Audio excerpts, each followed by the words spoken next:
this morning, a great tragedy had befallen the nation, and on this somber occasion, the family of former President John Rawlings is here to inform you formally of the person of our former president. The family is led by Colonel Agbuchi.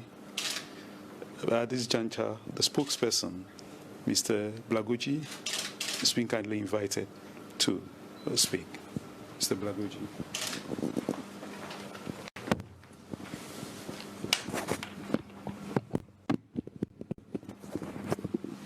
Thank you very much.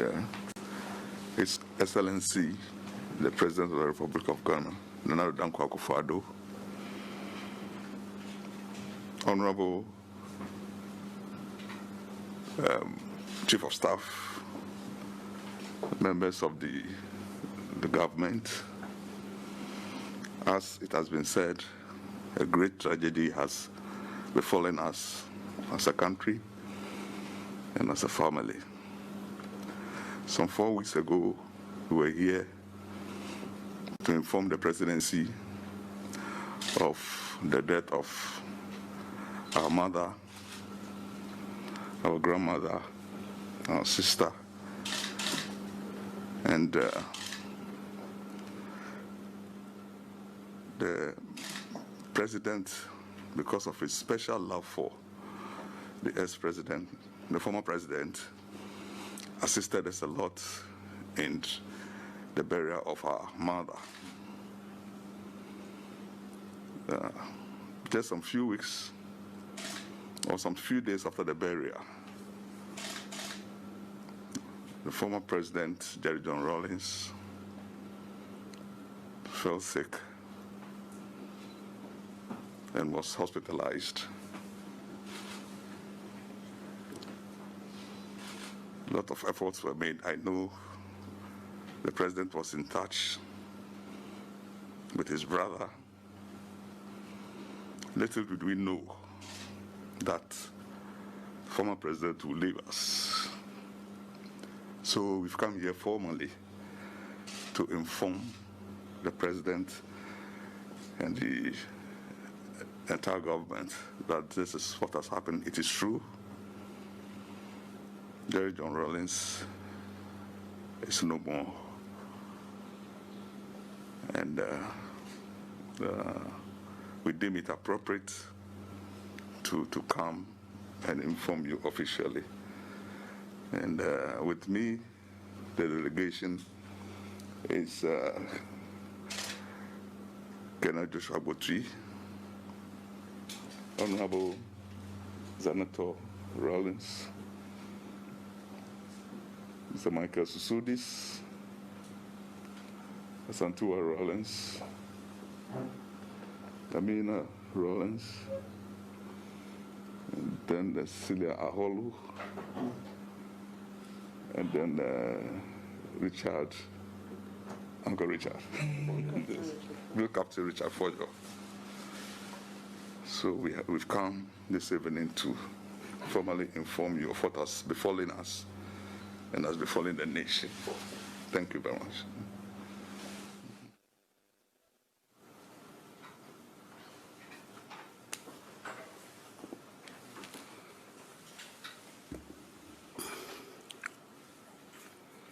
Our Chief of Staff, Colonel Agbuchi, members of the Rawlings family. First of all, I have to welcome you to the seat of the presidency of our country, to Jubilee House, and extend my deepest condolence and sympathies to the family. To now, we have to call her his widow, children, brothers, cousins, entire family. I was given this information this morning when I arrived at the office. And I find it hard up to now to really incorporate, assimilate the information. There's a man of great vitality, dynamism and energy. It's very difficult to conceive of him as a dead body lying in a morgue. But then, I think one of the things that all of us have got to get used to is that the Almighty has His own plans for each one of us. And improbable as some things may be, nevertheless they happen.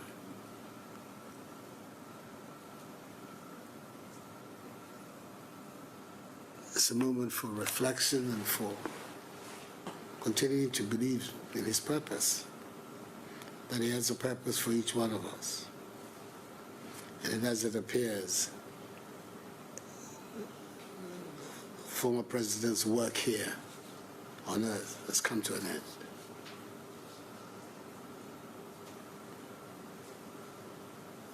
He and I had a tempestuous relationship going over many, many years. But I believe that we came to see value in each other. That's how I put it, by the end. Extremely disturbed and saddened by his passage.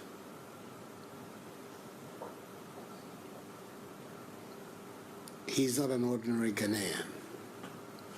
He was the first president of our Fourth Republic, a man who held the supreme office in Ghana, and therefore his passage has to be a matter for the Ghanaian nation. I know the feeling of family on such an occasion, but I think that you would understand if I say that on the death of such a man, precedence has to be given to the state of Ghana. So the Chief of Staff, their office, will be in touch with Colonel Abutri and the family, and Akonedo Ajiman Rawlings, for us to agree on how we proceed. Time for funeral, all those things have to be agreed upon, but that the state has to pull out all the stops and make sure that he's given a most befitting and dignified exit.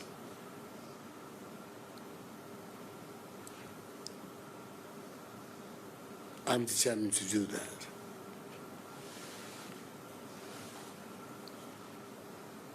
I think his contribution to this country's history is there for all to see. And at the end, if he's had to leave, I think a grateful nation should show its appreciation of him in the manner in which it organizes his send-off. So I'd like you to tell a former First Lady that that is a decision that I've taken.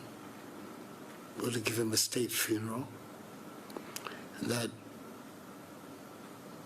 between her and the Chief of Staff, whatever arrangements that have to be made will be made. Clearly, the wishes of the family cannot be ignored, and they will not be ignored. But at the end of the day, the actual processes will be the processes of the Ghanaian nation. Just give him a befitting send-off. So I'm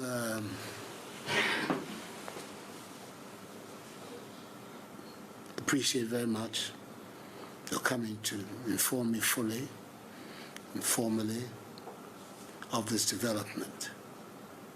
When I was informed about it, I did, through the Chief of Staff, inform the family that having regard to who he was, I believe that the announcement of his death to the country should be the responsibility of the President. And it is on that basis that I had issued a statement announcing formally the death of President Rawlings. So that therefore provides us with the framework within which we can go forward. I know the Colonel very well from a long time ago. I know his attachment to his nephew and the beautiful children, how they must be truly shattered by what has happened today. I extend my deepest condolence to you, to your sisters, and to your brother. It's not going to be an easy time for you these days ahead of us. But I'm sure that some of the strength in him is in you as well. So you'll find a way of being able to accommodate the development. I want to thank you once again for coming to give us this news in a formal manner. We're Ghanaians and we know how these things are done. But as I say,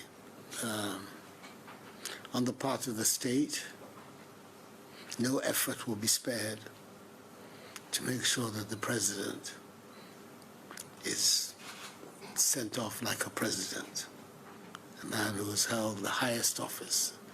For many people, the founder of the Fourth Republic, and we should honor him as such.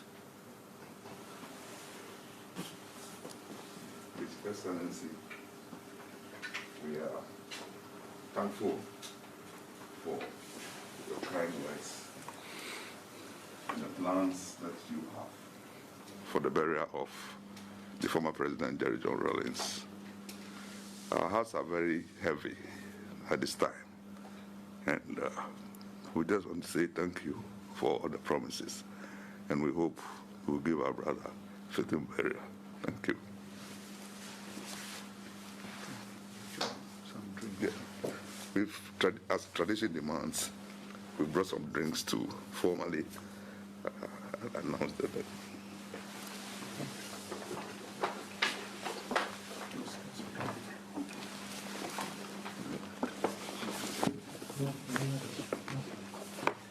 So I'll just take one as a...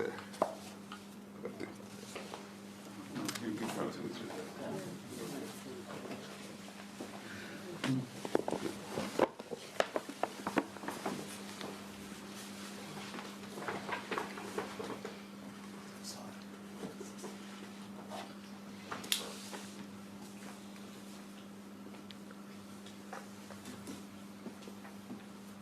Thank you very much. The President may wish to have photo for